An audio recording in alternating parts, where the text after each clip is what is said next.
Hello and welcome everyone. आज के इस फिफ्थ मैराथन क्लास में मैं आप सभी दोस्तों का स्वागत करता हूं। मेरे दोस्तों, आप देख रहे हैं फटाफट क्लासेस और मैं हूं आदिल रशीद। और ये फिफ्थ मैराथन क्लास है। सिक्स्थ मैराथन क्लास में आपका ये वाला पीडीएफ, जो ये वाली पीडीएफ है, ये खत्म हो जाएगी। ठीक है, इसको हम कंप्लीट करेंगे। अब बहुत बच्चे सिर्फ डिमांड देखो, आप अपने कमेंट्स को आप ट्रेंडिंग में रखते हो, पीडीएफ पीडीएफ पीडीएफ दो। ये मतलब आप इसको, हर एक बच्चे जो यही कमेंट कर रहा है। बाकी आपने कोई भी ऐसा कमेंट नहीं किया होगा, आपने बताया कि सर वीडियो कैसा लगा, क्या था, या कुछ भी कोई क्वेश्चन पूछा होगा, वो तो आप नहीं करते हो। बस डायरेक्ट पीडीएफ पीडीएफ। ये कभी भी किसी बच्चे ने नहीं पूछा कि सर नेक्स्ट हमें क्या करना है, आपका प्लान क्या है, हमारा प्लान क्या है, हमारा भी सुनो। वो कमेंट्स आप कभी नहीं करते हो, है ना। चलिए कोई बात नहीं, आपकी मर्जी। देखिए आप सुन लीजिए, मैं आपको पीडीएफ दे देता आज से पहले 5-6 दिन, तो फिर देखिए मैं आपको पीडीएफ देना ही प्रेफर करूंगा। अगर मुझे कोई बोलेगा ना क्लास दोगे या पीडीएफ दोगे, मैं बोलूंगा कि मैं पीडीएफ दूंगा। पता है क्यों? क्योंकि मेरा टाइम बच जाता है। अगर मैं आपको पीडीएफ दूंगा ना, मुझे क्लास को क्या करना है, मुझे क्लासेस बनाने में, अपलोड करने में बहुत ज़्यादा खर्चा लगता है। ठीक है, टाइम का खर्चा, डाटा का खर्चा, बहुत कुछ लगता है मुझे। ठीक है, बट पीडीएफ में बहुत सारी मिस्टेक्स हैं। कल को अगर यही क्वेश्चंस आपको पूछे गए जहां जहां पे मिस्टेक है पीडीएफ में, आप वहां पे गलत करके आओगे, फिर लास्ट पे मुझे ही बदनाम करोगे। इतनी मेहनत करने के बावजूद फिर लास्ट पे मुझे ही आप बदनाम करोगे। तो दैट्स वाई मैं आपको बता रहा हूँ, ये 2 वीडियोस देखो अच्छे से। उसके बाद एक दिन मैं आपको 2 वीडियोस देखने के बाद, मतलब एक दिन मुझे लगेगा इस पीडीएफ को कंपाइल करने में, तो लास्ट में मैं आपको फिर ये पीडीएफ ही दूंगा। चलिए स्टार्ट करते हैं आज का लेक्चर। देखिए लिस्ट ऑफ लोकसभा। सबसे पहले आपको यहां पे एक पॉइंट मिल रहा है, लोकसभा को हम हाउस ऑफ पीपल भी बोलते हैं। क्या बोलते हैं? लोकसभा को हम हाउस ऑफ पीपल भी बोलते हैं। जाओ 4 बजे आना, जाओ। ठीक है, हाउस ऑफ पीपल हम किसको बोलते हैं? लोकसभा को हम हाउस ऑफ पीपल भी बोलते हैं। चलिए कुछ स्पीकर्स के हम देखते हैं, स्पीकर्स के नाम जो लोकसभा के स्पीकर रहे हैं।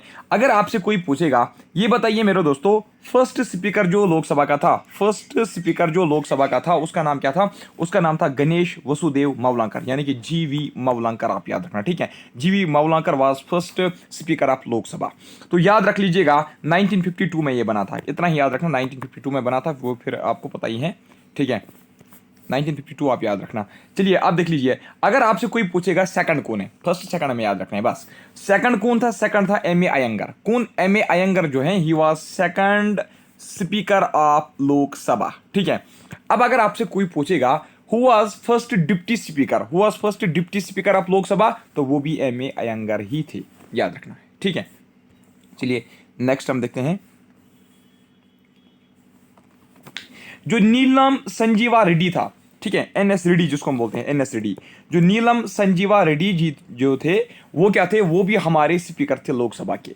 लेकिन साथ साथ में आप ये भी याद रखना, जो एनएस रेड्डी था, he was also 6th president of India. क्या था? वो भारत का 6ठा प्रेसिडेंट भी था। ठीक है, और चीफ मिनिस्टर था आंध्र प्रदेश का। ये पॉइंट इंपॉर्टेंट है, लेकिन ये इंपॉर्टेंट है कि एनएस रेड्डी जो थे, वो हमारे भारत के 6th प्रेसिडेंट भी रहे हैं। ठीक है, और क्या है? अच्छा, अगर आपसे कोई पूछेगा, ये बताइए who was first female speaker of Lok Sabha. First female speaker of Lok Sabha कौन थी? वो थी मीरा कुमार। कौन थी? मीरा कुमार। याद रख लीजिएगा, फर्स्ट स्पीकर ऑफ लोकसभा कौन थी? मीरा कुमार। अच्छा, आप देख लीजिए प्रेजेंटली कौन है? प्रेजेंटली ओम बिरला है। ठीक है, ओम बिरला से पहले कौन था? सुमित्रा महाजन। ये याद रखना है, ये वाले 2 भी याद रखना है, ये 3 याद रखना लास्ट के। ठीक है, और पहले वाले 2 इंपॉर्टेंट है ना। चलिए next, list of Indian monuments and their builders. कुछ इंपॉर्टेंट मोनूमेंट्स और कहां पे हैं और किसने बनवाया। मिडिवल हिस्ट्री में पूछा जाता है ना, मिडिवल हिस्ट्री में शाहजहां ने क्या बनवाया, अकबर ने कौन सा बनवाया, जहांगीर ने कौन सा बनवाया, है ना, खिलजी वालों ने कौन सा बनाया, तुगलक डायनास्ट ने क्या बनाया, तो वो पूछा जाता है। चलिए देख लीजिए, आगरा फोर्ट कहां पे है? आगरा फोर्ट आगरा में ही है। तो किसने बनवाया? अकबर ने बनवाया है। अब देख लीजिए, जामा मस्जिद जो दिल्ली की हैं, दीवाने खास हैं, शीश महल हैं, मोती मस्जिद हैं, ताजमहल है, ये सभी के सभी शाहजहां जी ने बनवाए हैं। किसने बनवाए? शाहजहां जी ने। अब बात रहती है जामा मस्जिद कहां पे? दिल्ली में है। ये सभी इंपॉर्टेंट है, पहले मैं बता के रखता हूं। दीवाने खास कहां है? आगरा फोर्ट के नजदीक है, आगरा में। शीश महल कहां पे? आगरा में है। मोती मस्जिद कहां पे है? आगरा फोर्ट में ही है, आगरा में ही है। ठीक है, ताजमहल भी आगरा में ही है। ठीक है, अच्छा ताजमहल किस स्टेट में है? पता है, जब मैं 8th 9th में पढ़ता था ना, वैसे 10th 11th में भी मेरी सोच ये थी कि जो ताजमहल है ये दिल्ली में है। मैं ये सोच रहा था, बट 11th 12th के बाद मुझे पता चलता है कि ताजमहल जो है ये यूपी में है, आगरा में है। ठीक है, चलिए नेक्स्ट। अच्छा, फतेहपुर सिकरी, जोधाबाई पैलेस, बीरबल पैलेस, पंचमहल, बुलंद दरवाजा, ये किसने बनवाए हैं? शाबाश, ये अकबर ने बनवाए हैं। कहाँ पे हैं? आगरा में। अब देख लीजिए यहाँ तक जो सबसे इंपॉर्टेंट है, यहाँ तक जो सबसे इंपॉर्टेंट है, आगरा फोर्ट, जामा मस्जिद, दीवान खास, मोती मस्जिद, ताजमहल, ठीक है, और इनमें से बुलंद दरवाज़ा और फतेहपुर सिकरी, ठीक है। इनको आप स्किप भी कर सकते हो, लेकिन रफली फिर भी याद रखना ताकि ऑप्शंस देख के आपको पता चले, उस तरीके से आपको पढ़ना है, ठीक है। रॉक का टेम्पल कहाँ पे है? ये है ममलापुरम, तमिलनाडु में, ठीक है। कहाँ पे? ममलापुरम, तमिलनाडु में, ये याद रखने की जरूरत नहीं है, ठीक है। शोर टेम्पल कहाँ पे? ममलापुरम, तमिलनाडु में है, ये भी याद रखने की जरूरत नहीं है, ठीक है। बृहदेश्वरा टेम्पल कहाँ पे? तंजौरी में है, तमिलनाडु में है, तो ये राजा चोला फर्स्ट ने बनवाया था, एंशिएंट हिस्ट्री में आपको पूछा जा सकता है, ठीक है। अच्छा, गंगाईकोंडा चोलमपुरम जो है ये कहाँ पे? ये गंगाईकोंडा चोलमपुरम में ही है। कहाँ पे? तमिलनाडु में है। किसने बनवाया था? राजेंद्र फर्स्ट ने बनवाया था। इंपॉर्टेंट है क्योंकि एंशिएंट हिस्ट्री ऑफ इंडिया में पूछा जा सकता है। हवा महल कहाँ पे? इंपॉर्टेंट है, ये राजस्थान में है, ठीक है, जयपुर राजस्थान में है, महाराजा प्रताप सिंह ने बनवाया था। इसको छोड़ दीजिए। दिलावारा जैन टेम्पल याद है ना आपको? कहाँ पे है? माउंट आबू में पढ़ाया था मैंने आपको, राजस्थान में है, ये विमल शाह ने बनवाया था, ठीक है। खजुराहो टेम्पल्स जो है ये मध्य प्रदेश में मेरे दोस्तों, ये चंदेलास ने बनाया था। चंदेला डायनास्टी जो थी, चंदेला डायनास्टी, उन्होंने ये बनवाया था, ठीक है। अच्छा, चार मीनार किसने कहाँ पे है? हैदराबाद में, यानी कि तेलंगाना में है, तो ये कुतुब काली शाह ने बनवाया था, ठीक है। गोलकोंडा फोर्ट किसने बनवाया था? ये कुतुब शाही रूलर्स ने बनवाया था, हैदराबाद में, ठीक है। अजंता केव्स कहाँ पे है? औरंगाबाद, महाराष्ट्र में है, ये गुप्ता रूलर्स ने बनवाए थे। एलोरा केव्स, ये सभी के सभी इंपॉर्टेंट आप देख सकते हो, क्योंकि एंशिएंट हिस्ट्री में ये आपने अगर पढ़े होंगे तो वहां पे भी आपने देखा होगा, ठीक है। एलोरा केव्स कहाँ पे? महाराष्ट्र में है, राष्ट्रकूटा रूलर्स ने बनवाया था। एलिफेंट केव्स कहाँ पे? मुंबई, महाराष्ट्र में, राष्ट्रकूटा रूलर्स ने बनवाया था। इसको छोड़ दीजिए। नालंदा यूनिवर्सिटी बिहार में है, कुमार गुप्ता फर्स्ट ने इसको बनवाया था। शालीमार गार्डन श्रीनगर में है, जहांगीर ने बनवाया था, याद रखिए। शालीमार गार्डन किसने बनवाया था? जहांगीर ने। सन टेम्पल चुक्कनारक उड़ीसा में है, किसने बनवाया था? नारासिमा देवा फर्स्ट ने। जगन्नाथ टेम्पल जिसको व्हाइट पगोड़ा बोलते हैं, याद रख लीजिएगा, जगन्नाथ टेम्पल को व्हाइट पगोड़ा बोलते हैं, सन टेम्पल को ब्लैक पगोड़ा बोलते हैं। तो जगन्नाथ टेम्पल जो है ये कहाँ पे? पूरी ओडिशा में है, तो ये किसने बनवाया था? अवंती वर्मन गंगा ने। ये अगर याद नहीं रखोगे, लेकिन ये दो इसके याद रखना, ये दो पॉइंट्स। इसको छोड़ दीजिए। गोल गुंबाज किसने बनवाया था? शाबाश, गोल गुंबाज बीजापुर कर्नाटका में है, मोहम्मद अली शाह ने बनवाया था। लाल बाग कहाँ पे है? बेंगलोर में, कर्नाटका में, हैदर अली ने बनवाया था। मोती मस्जिद दिल्ली फोर्ट में है, दिल्ली में है, यानी कि औरंगजेब ने बनवाया था। फिरोज शाह कोटला दिल्ली में है, फिरोज शाह तुगलक ने बनवाया था। कुतुब मीनार दिल्ली में है, कुतुबुद्दीन ऐबक ने बनवाया था, ठीक है। कुतुबुद्दीन ऐबक ने इसकी बेस डाली थी, है ना। रेड फोर्ट किसने बनवाया था? कहाँ पे है? दिल्ली में है, तो शाहजहां ने बनवाया था रेड फोर्ट, याद रख लीजिएगा।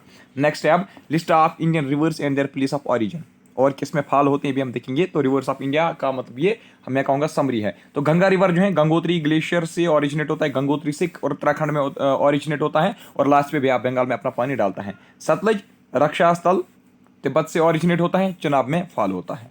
इंडस रिवर जो है ये मानसरोवर लेक के नज़दीक ऑरिजिनेट होती हैं, अरबियन सी में पड़ती हैं।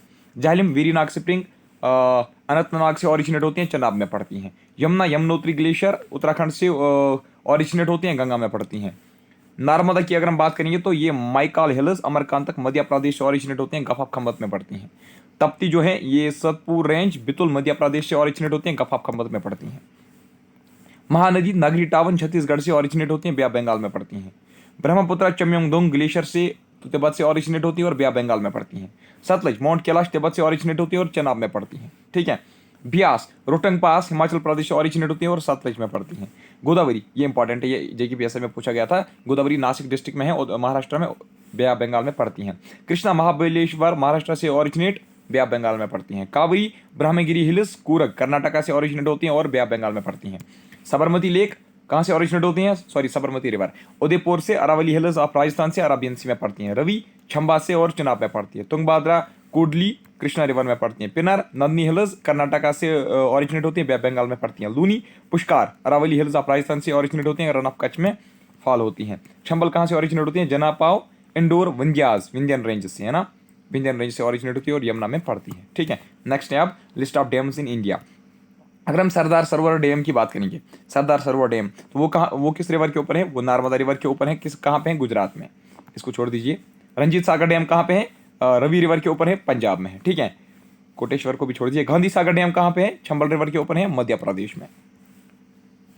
अच्छा, ओमकारेश्वर डैम कहाँ पे है? नर्मदा रिवर के ऊपर, मध्य प्रदेश में। इसको छोड़ दीजिए। नागार्जुन सागर डैम कहाँ पे है? कृष्णा रिवर के ऊपर, तेलंगाना आंध्र प्रदेश में है, ठीक है। तेलंगाना और आंध्र प्रदेश में, ठीक है। अच्छा, अगर हम बात करेंगे बागलिहार डैम कहाँ पे है, चिनाब रिवर के ऊपर, जम्मू एंड कश्मीर में। सलाल डैम चिनाब रिवर के ऊपर, जम्मू एंड कश्मीर में। अच्छा, तहरी डैम जो है मेरे दोस्तों वो कहाँ पे है, वो भागीरथी रिवर के ऊपर है, उत्तराखंड में है। उरी डैम झेलम के रिवर के ऊपर है, याद रखना, उरी डैम जो है वो झेलम रिवर के ऊपर है, जम्मू एंड कश्मीर में है। इंदिरा सागर डैम इंपॉर्टेंट है ये भी, ये नर्मदा रिवर के ऊपर है, मध्य प्रदेश में। रेहन डैम कहाँ पे है, रेहन रिवर के ऊपर, उत्तर प्रदेश में। उकाई डैम तप्पी रिवर के ऊपर, गुजरात में, ठीक है। बखरा डैम सतलुज रिवर के ऊपर, हिमाचल प्रदेश में। लखवार डैम को छोड़ दीजिए, हाँ लखवार इंपॉर्टेंट है, यमुना रिवर के ऊपर है, उत्तराखंड में। हिराकुड डैम कहाँ पे है, महानदी रिवर के ऊपर, ओडिशा में। राणा प्रताप सागर डैम चंबल रिवर के ऊपर, राजस्थान में। जवाहर सागर डैम चंबल रिवर के ऊपर, राजस्थान में। ये सभी के सभी इंपॉर्टेंट्स थे, ये पूछे जा सकते हैं, ठीक है, रिवर वैली प्रोजेक्ट्स। अच्छा, अब आप मुझे ये बताना, हाईएस्ट कौन है, लॉन्गेस्ट कौन है, लार्जेस्ट कौन है। आपने पढ़े होंगे, ये मैं आपको रिवीजन करवा रहा हूँ। तो हाईएस्ट मैंने पढ़ा है आपको, हाईएस्ट डैम कौन है, कहाँ पे है, किस रिवर के ऊपर है। लार्जेस्ट कौन है, कहाँ पे, किस रिवर के ऊपर है, ठीक है। लॉन्गेस्ट कौन है, ये मुझे बताना। अच्छा, ये भी बताना ओल्डेस्ट कौन है। चलिए नेक्स्ट, लिस्ट ऑफ लेक्स मैंने पढ़ा है आपको थ्योरी में, जिसने पढ़ी होगी मेरे से theory. List of lakes in India, largest fresh water lake Asia और इंडिया का कौन है, वो है वल्लर लेक, जो जम्मू एंड कश्मीर में है। लार्जेस्ट आर्टिफिशियल लेक कौन है एशिया का, यानी कि इंडिया का भी, वो है गोविंद वाला भाई पांच सागर, जिसको हम रेहन डैम भी बोलते हैं, ठीक है। लार्जेस्ट सेलाइन वाटर लेक कौन है भारत का, वो है चिल्का लेक, जो ओडिशा में है। अच्छा, लॉन्गेस्ट लेक कौन है भारत का, वो है वेम्बनाड लेक, जो केरला में है। हाईएस्ट लेक भारत का कौन है, वो है चोलामू लेक, जो सिक्किम में है। संबर लेक जो राजस्थान में, याद रखना, संबर लेक जो राजस्थान का है वो एक साल्ट वाटर लेक है। अच्छा, अब हैं कुछ इंपॉर्टेंट लेक्स किस स्टेट में है, तो ये इंपॉर्टेंट है, ये भी तो इंपॉर्टेंट ही मैं आपको बताऊंगा। कुलीरू लेक और पुलिकट लेक जो है आंध्र प्रदेश में, दोनों इंपॉर्टेंट हैं। आप याद रखना, दियोपर बील जो है, दियोपर बील और सन बील, ये दोनों आसाम में है, ठीक है। बिहार का छोड़ दीजिए आप, गुजरात में आप याद रखना, जो नाल सरोवर लेक है और नारायण सरोवर और थौल लेक, ठीक है, ये तीन इंपॉर्टेंट हैं। तो ये तीनों के तीन कहाँ पे हैं, गुजरात में है। हरियाणा में कौन कौन से लेक हैं, तो याद रख लीजिएगा, सुराजकुंड लेक हैं, ठीक है, और ब्लू बर्ड लेक, बस ये दो इसमें इंपॉर्टेंट हैं। हिमाचल प्रदेश में कौन कौन से लेक हैं, शबाश, हाँ, महाराणा प्रताप सागर लेक, और बस यही इंपॉर्टेंट है, ठीक है। ये कहाँ पे, हिमाचल प्रदेश में। रिवालसर लेक भी हिमाचल प्रदेश में, ये भी इंपॉर्टेंट है, ठीक है। सुराज ताल लेक, ये भी इंपॉर्टेंट है, ये तीन आप याद रखना। जम्मू एंड कश्मीर के important lakes, Jammu and Kashmir के आपको पता ही होंगे, एक हैं डाल, वलर, मानसबल, मानसर, शीशनाग, बहुत सारे हैं, इसके अलावा भी ये इंपॉर्टेंट ही है। तो कर्नाटका में कौन सा है, लाल बाग लेक कहाँ पे, कर्नाटका में है। और कौन यहाँ पे, पंपा सरोवर लेक कहाँ पे है, ये भी कर्नाटका में है। केरला में कौन कौन सा लेक है, ये वाला इंपॉर्टेंट है, ये है ना, वेम्बनादन लेक, ठीक है, वेम्बनाद लेक जो है कहाँ पे है, केरला में है। अच्छा, मध्य प्रदेश में कौन सी लेक है, मोती लेक, ठीक है, मोती या मोटी पड़ी है, ये मोती लेक है। मोती लेक कहाँ पे, मध्य प्रदेश में है। और क्या है शबाश, तावा रिजर्वियर भी मध्य प्रदेश में ही है। महाराष्ट्र में कौन कौन सा है, लोनार लेक, बहुत ही important lake. Salim Ali lake Maharashtra में, ये भी, ठीक है। मेघालय में कौन सा लेक है, उमैम लेक, ठीक है, उमैम लेक। मणिपुर में कौन सा लेक है, लोकतक लेक, बहुत ही इंपॉर्टेंट। पकलदुल और तमदुल कहाँ पे है, मिजोरम में है। चिल्का लेक कहाँ पे है, उड़ीसा में है। रोपर लेक कहाँ पे, रोपर लेक पंजाब में है। राजस्थान में आप याद रखना, संबर लेक, साल्ट लेक कहाँ पे है, राजस्थान में। फतेह सागर लेक भी राजस्थान में, ठीक है। और कौन है शबाश, उदय सागर लेक और नक्की लेक, ये सभी इंपॉर्टेंट, ये राजस्थान में है। सिक्किम में कौन कौन सा लेक है, लेक चोलामू, याद रखना, बस इंपॉर्टेंट है यही। तेलंगाना में कौन सा है, छोड़ दीजिए। तमिलनाडु में कौन है, छोड़ दीजिए इसको, ऊटी लेक याद रखना, ठीक है। और चिदम्बरम, और नहीं, इसको छोड़ दीजिए, ऊटी लेक याद रखना, तमिलनाडु में। उत्तराखंड में भीमताल लेक है मेरे दोस्तों, सिकालटन लेक है, जिसको हम रूपकुंड लेक भी बोलते हैं, ठीक है। नैनीताल लेक है, और कौन है, साठ ताल, ये इंपॉर्टेंट है, ये सभी के सभी। वेस्ट बंगाल में मेरे दोस्तों सतरंगची लेक है। रविंद्रा सरोवर लेक भी याद रखना, ठीक है, ये कहाँ पे है, वेस्ट बंगाल में। ये इंपॉर्टेंट थे यहाँ तक। इंपॉर्टेंट है एग्रीकल्चर रेवोल्यूशन जो भारत में हुई। अगर हम बात करेंगे ग्रीन रेवोल्यूशन की, तो इसमें मतलब फूड ग्रेन्स की प्रोडक्शन ज़्यादा आई।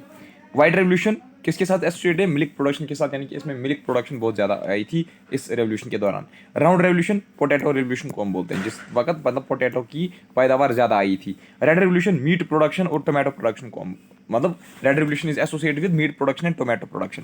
Silver fibre revolution with cotton. Silver revolution with egg, एक है सिल्वर फाइबर, ठीक है। रेवोल्यूशन दूसरा है ओनली सिल्वर रेवोल्यूशन, याद रखना है। सिल्वर फाइबर रेवोल्यूशन कॉटन के साथ एसोसिएटेड है, और सिल्वर रेवोल्यूशन जो है मेरे दोस्तों that is associated egg production और poultry production.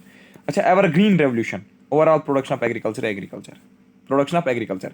Yellow revolution oil seed production specially mustard और sunflower. Blue revolution fish production. Brown leather cocoa non conventional products. Golden fibre revolution ये important है, jute production. Golden revolution honey production important है इसमें, और fruits भी याद रखना, horticulture development है। Grey revolution fertilisers. Pink revolution onion production, ये इसमें इंपॉर्टेंट है, और इसमें फार्मास्यूटिकल्स भी आते हैं और प्राउन प्रोडक्शन भी। अब इसमें कौन कौन से ज़्यादा इंपॉर्टेंट है मैं आपको बताता हूँ। जो ग्रीन रेवोल्यूशन है ना, ये इंपॉर्टेंट है, ग्रीन वाला। व्हाइट भी इंपॉर्टेंट है, राउंड भी इंपॉर्टेंट है, रेड भी इंपॉर्टेंट है, और सिल्वर वाला में आप एग का याद रखना, और येलो वाले में आप ऑयल याद रखना, ब्लू में फिश, और गोल्डन में जूट, और इस वाले गोल्डन में आप हनी याद रखना, ठीक है।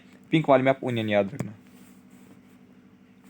Top mineral producing states in India. Chromite सबसे ज्यादा उड़ीसा में निकलती है, यूरेनियम आंध्र प्रदेश में, थोरियम केरला में। लेड सबसे ज्यादा कहाँ पे निकलती है? लेड राजस्थान में निकलती हैं, आयरन और उड़ीसा में, निकल उड़ीसा में, लिग्नाइट तमिलनाडु में, डायमंड याद रखना, डायमंड मध्य प्रदेश में। इंपॉर्टेंट है, बहुत इंपॉर्टेंट है, ठीक है। और आयरन और भी इंपॉर्टेंट है, और लेड भी इंपॉर्टेंट है, ठीक है।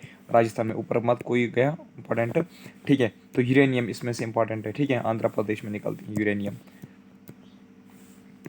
लिग्नाइट कहाँ पे निकलती हैं? तमिलनाडु में। डायमंड कहाँ पे निकलती है? मध्य प्रदेश में। नेचुरल गैस आसाम में। कॉपर मध्य प्रदेश में। कोल कहाँ पे निकलती है सबसे ज़्यादा? झारखंड में। मैग्नीज उड़ीसा में। बॉक्साइट कहाँ पे निकलती हैं? उड़ीसा में। मिका आंध्र प्रदेश में। गोल्ड सबसे ज़्यादा कहाँ पे निकलती हैं? कर्नाटका में, ठीक है। अच्छा, लाइमस्टोन आंध्र प्रदेश में। वेरिएटस इसको छोड़ दीजिए, याद मत रखिएगा। Largest crop producing states. Rice सबसे ज़्यादा कहाँ पे निकलती हैं? वेस्ट बंगाल में। बाजरा राजस्थान में। वीट सबसे ज़्यादा कहाँ पे निकलती हैं? उत्तर प्रदेश में। मेज सबसे ज़्यादा आंध्र प्रदेश में। पल्सेस मध्य प्रदेश में, ठीक है। ऑयल सीड्स की अगर हम बात करेंगे तो ग्राउंड नट सबसे ज़्यादा कहाँ पे निकलती हैं? गुजरात में। इन सर्कल वाले इंपॉर्टेंट है ना, ज़्यादा इंपॉर्टेंट है। सोयाबीन मध्य प्रदेश में। अच्छा चलिए, मस्टर्ड सबसे ज़्यादा कहाँ पे निकलता है? राजस्थान में। सनफ्लावर कर्नाटका में। शुगर केन उत्तर प्रदेश में। कॉटन कहाँ पे? गुजरात में। कॉफ़ी कर्नाटका में। टी आसाम में। और सिल्क सबसे ज़्यादा कहाँ पे निकलती हैं? सिल्क निकलती हैं कर्नाटका में। रबर सबसे ज़्यादा निकलती हैं केरला में। टोबैको सबसे ज़्यादा निकलती हैं आंध्र प्रदेश में, ठीक है। अब list of Indian airports, domestic और इंटरनेशनल एयरपोर्ट्स कहाँ पे हैं, किस यूनियन टेरिटरी में है, ठीक है। लोकेशन वगैरह हम देखेंगे। वीर सावरकर, ठीक है, VSI इंटरनेशनल एयरपोर्ट जिसको हम बोलते हैं, ठीक है। वीर सावरकर इंटरनेशनल एयरपोर्ट कहाँ पे मेरे दोस्तों? ये है पोर्ट ब्लेयर में, यानी कि अंडमान एंड निकोबार में। कहाँ पे? वीर सावरकर अंडमान एंड निकोबार में। विशाखापट्टनम आंध्र प्रदेश में। जो सबसे ज़्यादा इंपॉर्टेंट होगा उसको मैं इनसर्कल करूंगा, ठीक है। राजीव गांधी इंटरनेशनल एयरपोर्ट कहाँ पे? हैदराबाद तेलंगाना में। लोकप्रियनाथ गोपीनाथ बरदोली इंटरनेशनल एयरपोर्ट मेरे दोस्तों गुवाहाटी आसाम में है, ठीक है। इंदिरा गांधी इंटरनेशनल एयरपोर्ट कहाँ पे है? IGI एयरपोर्ट जिसको हम बोलते हैं, IGI airport, Indira Gandhi international airport new Delhi, Delhi में है, ठीक है। अच्छा, गोवा इंटरनेशनल एयरपोर्ट गोवा में ही है। सरदार वल्लभ भाई इंटरनेशनल एयरपोर्ट कहाँ पे मेरे दोस्तों? अहमदाबाद गुजरात में है, ठीक है। कंपी गौड़ा इंटरनेशनल एयरपोर्ट कहाँ पे है? कंपी गौड़ा इंटरनेशनल एयरपोर्ट मेरे दोस्तों बेंगलुरु कर्नाटका में है, ठीक है। मंगलोरी एयरपोर्ट कहाँ पे है? मंगलोरी कर्नाटका में। कोचिन इंटरनेशनल एयरपोर्ट कोची में है, केरला में, ठीक है। कैलिकट इंटरनेशनल एयरपोर्ट कोझिकोड़ा केरला में है। त्रिवेंद्रम इंटरनेशनल एयरपोर्ट तिरुवनंतपुरम केरला में है। छत्रपति शिवाजी इंटरनेशनल एयरपोर्ट यानी कि CST एयरपोर्ट भी इसको बोलते हैं, ठीक है, CS एयरपोर्ट, ठीक है। छत्रपति शिवाजी एयरपोर्ट मुंबई में है, महाराष्ट्र में, ठीक है। अच्छा, डॉक्टर भीमराव अंबेडकर साहब का एयरपोर्ट कहाँ पे है? शाबाश, इसके नाम पे जो इंटरनेशनल एयरपोर्ट है वो नागपुर महाराष्ट्र में है। अच्छा, वीर तिकिंद्राजीत इंटरनेशनल एयरपोर्ट कहाँ पे? इम्फाल मणिपुर में। बिजू पतिनाक इंटरनेशनल एयरपोर्ट इंपॉर्टेंट नहीं है। श्री गुरु रामदास जी इंटरनेशनल एयरपोर्ट अमृतसर पंजाब में, ये इंपॉर्टेंट है, ठीक है। जयपुर इंटरनेशनल एयरपोर्ट जयपुर राजस्थान में है। चेन्नई इंटरनेशनल चेन्नई में है। कोयम्बटोरी में है। तिरुचिरापल्ली यहीं पे है, तिरुचिरापल्ली तमिलनाडु में है ये, ठीक है। चौधरी चरण सिंह इंटरनेशनल एयरपोर्ट कहाँ पे है? लखनऊ उत्तर प्रदेश में है। लाल बहादुर शास्त्री कहाँ पे? वाराणसी उत्तर प्रदेश में है। Netaji Subhash Chandra Bose international airport Calcutta West Bengal में है, ठीक है। महाराणा प्रताप एयरपोर्ट जिसको हम दबोक एयरपोर्ट भी बोलते हैं, कहाँ पे? उदयपुर राजस्थान में है। शेखुल आलम इंटरनेशनल एयरपोर्ट कहाँ पे? हमारे श्रीनगर जम्मू एंड कश्मीर में है। बिरसा मुंडा एयरपोर्ट रांची में है। स्वामी विवेकानंद एयरपोर्ट कहाँ पे है? ये रायपुर छत्तीसगढ़ में है। जयप्रकाश नारायण एयरपोर्ट कहाँ पे? पटना बिहार में है। बाबा साहेब अम्बेडकर इंटरनेशनल एयरपोर्ट नागपुर महाराष्ट्र में है। मंदाकली एयरपोर्ट मैसूर कर्नाटका में है। कुशक बुकला इसको छोड़ दीजिए, हाँ इंपॉर्टेंट है भाई। कुशोक बकुला रिम्पोची एयरपोर्ट जो है कहाँ पे? लेह में है, लद्दाख में। देवी अहल्याबाई होलकर इंटरनेशनल एयरपोर्ट कहाँ पे है? इंदौर में है, मध्य प्रदेश में। राजा भोज एयरपोर्ट कहाँ पे है? भोपाल मध्य प्रदेश में। Srinagar city is situated on bank of Jhelum river. Surat is situated on bank of river Tapti. Vijayawada on Krishna. Hyderabad on bank of river Musi. Badrinath on bank of river Alaknanda. ठीक है, और इम्पॉर्टेंट है मेरे दोस्तों, Gwalior on bank of river Chambal. Kota on bank of river Chambal. और Jhansi on bank of river Betwa. Nashik on bank Jamshedpur, पहले Jamshedpur on bank of river Subarnarekha. Nashik on Godavari. Ujjain on bank of river, इसको ना उज्जैन को छोड़ दीजिए। Calcutta on bank of river Hooghly. Ahmedabad on bank of river Sabarmati. Aurangabad को छोड़ दीजिए। Agra on bank of river Yamuna. ठीक है, इंपॉर्टेंट ही बताऊंगा। Delhi on bank of river Yamuna. ठीक है, Haridwar on bank of river Ganga. Patna on bank of river Ganga. और क्या है शाबाश, Lucknow Tiruchirappalli, Tiruchirappalli on Kaveri. Lucknow on bank of river Gomti. Dibrugarh on bank of river Brahmaputra. Ayodhya बहुत important on bank of river Sarayu, या जिसको सरयू भी बोलते हैं, पनाजी को छोड़ दीजिए। Madurai on bank of river Vaigai. Cuttack on bank of river Mahanadi. Guwahati on bank of river Brahmaputra. ये इंपॉर्टेंट थे, इंपॉर्टेंट सिटीज जो रिवर बैंक्स पे हैं। अच्छा, इंपॉर्टेंट पोर्ट्स इन इंडिया। ठीक है, इसमें इंपॉर्टेंट पॉइंट्स हैं, याद रखना। कलकत्ता पोर्ट, जिसको हम हल्दिया पोर्ट भी बोलते हैं, कलकत्ता पोर्ट या हल्दिया पोर्ट कहाँ पे है? वेस्ट बंगाल में। इसको छोड़ दीजिए आप। ये it is India's only major riverine port. India का सबसे बड़ा रिवराइन पोर्ट कौन है? तो वह है हल्दिया पोर्ट कलकत्ता का। ठीक है, जो वेस्ट बंगाल में है। और ये जो हल्दिया पोर्ट है मेरे दोस्तों, यहाँ पे ट्विन डॉक सिस्टम है। क्या है? Twin dock system. एक का नाम है कलकत्ता डॉक सिस्टम, दूसरा है हल्दिया डॉक कम्प्लेक्स सिस्टम। ठीक है, और it's situated on bank of river Hooghly. ठीक है, अच्छा याद रखना, जो कलकत्ता हार्बर हैं, कलकत्ता पोर्ट जो है मेरे दोस्तों, Calcutta port is also known as Diamond Harbour. किसको डायमंड हार्बर कहा जाता है? कलकत्ता पोर्ट को। पारादीप पोर्ट कहाँ पे मेरे दोस्तों? ये उड़ीसा में है। कहाँ पे है? उड़ीसा में है। ये फेमस किस लिए है? ये एक नेचुरल पोर्ट है, और दूसरा ये है कि it is famous for exporting iron ore. ठीक है, यहाँ से आयरन ओर एक्सपोर्ट बहुत ज़्यादा हो रहा है इस पोर्ट की वजह से। अच्छा, डीपेस्ट पोर्ट ऑफ इंडिया कौन है? वो है विशाखापट्टनम। ठीक है, कहाँ पे? आंध्र प्रदेश में। इनोरी पोर्ट कहाँ पे? तमिलनाडु में। ठीक है, और इस पोर्ट इनोरी पोर्ट को रिनेम किया गया है, यानी कि इनोरी पोर्ट को आज कहा जाता है कामाराजर पोर्ट लिमिटेड। और याद रख लीजिएगा, इनोरी पोर्ट जो है it is India's first corporate port of India. ठीक है, चेन्नई की अगर हम बात करेंगे, चेन्नई पोर्ट कहाँ पे? तमिलनाडु में है। और याद रख लीजिएगा, it's oldest artificial port on east coast of India, second busiest port of India. क्या है ये second busiest port of India है, और ओल्डेस्ट आर्टिफिशियल पोर्ट है ईस्टर्न कोस्ट ऑफ इंडिया पे। टूटिकारन पोर्ट कहाँ पे? तमिलनाडु में है मेरे दोस्तों। ये इस पोर्ट को अब वीओ चिदम्बरनर पोर्ट कहा गया है। ठीक है, यानी कि रिनेम किया गया। Tuticorin port is also known as VO Chidambaranar port. ये कहाँ पे है? गल्फ ऑफ मैनर में है। ठीक है, कोची पोर्ट कहाँ पे है? केरला में है। ये एक नेचुरल हार्बर है। ठीक है, मैंगलोरी पोर्ट कर्नाटका में है। मुरमागांव पोर्ट कहाँ पे है? गोवा में है। जवाहरलाल नेहरू पोर्ट, यानी कि जिसको हम JLN पोर्ट भी बोलते हैं, कहाँ पे? महाराष्ट्र में। लार्जेस्ट आर्टिफिशियल पोर्ट है। ठीक है, और Jawaharlal Nehru port is also known as Nava Sheva port, और it's largest container port in India. सबसे बड़ा कंटेनर पोर्ट भारत का कौन है? वो है जवाहरलाल नेहरू पोर्ट, जिसको हम नवा शिवा पोर्ट भी बोलते हैं। मुंबई पोर्ट महाराष्ट्र में है, नेचुरल हार्बर है, और it is biggest and busiest port of India. सबसे बड़ा और बिजिएस्ट पोर्ट मुंबई का कौन इंडिया का कौन है? वो है मुंबई पोर्ट, जो महाराष्ट्र में है। ठीक है, और ये बिगेस्ट हिंटरलैंड पोर्ट है हमारे भारत का।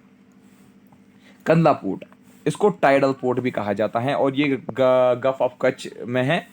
ये भी नेचुरल पोर्ट है। ठीक है, handling much of crude oil imports of India. छोड़ दीजिए इसको। पोर्ट ब्लेयर पोर्ट कहाँ पे है? अंडमान एंड निकोबार में।